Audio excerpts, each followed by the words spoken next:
once you identify the limiting belief, right, and then they jump into using the affirmations that are the opposite of that belief, right? So, like, for example, let's say I identify a limiting belief within me, and it's a limiting belief that says money doesn't grow on trees. There's not enough money in this world for me to be able to live comfortably, right? Like, let's say I was just programmed like that when I was a kid. Money doesn't grow on trees. There isn't enough to go around. So you probably aren't attracting money. You probably are grinding in survival mode. You're probably, watching money leave your accounts and then come in and then it leaves again. And like, there's no building of savings. There's no wealth. It's just coming in and coming out, right?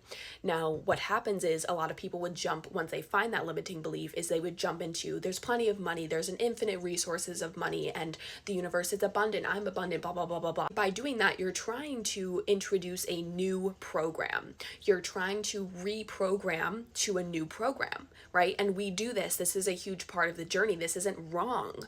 But if this is the first thing you do, you're bypassing and ignoring the healing process that must take place before you start introducing the new programming.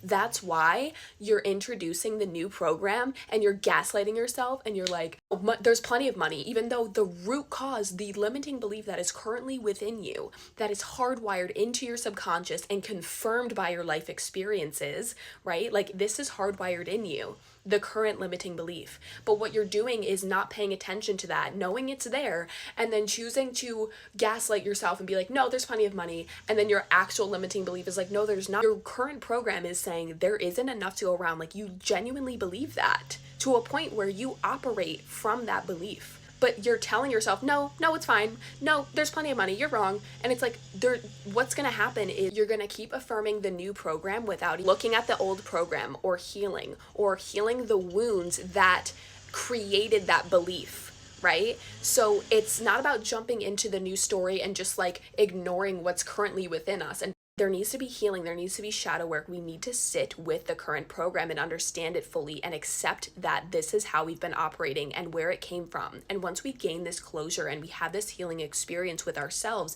it makes it then easier to actually believe the new programming because you've sat in the old one and understood all that it has to serve you. You've understood, hey, I totally understand why I operate this way, where these things came from, how it's affecting me. Start to make sense of how you operate and why it's not benefiting you.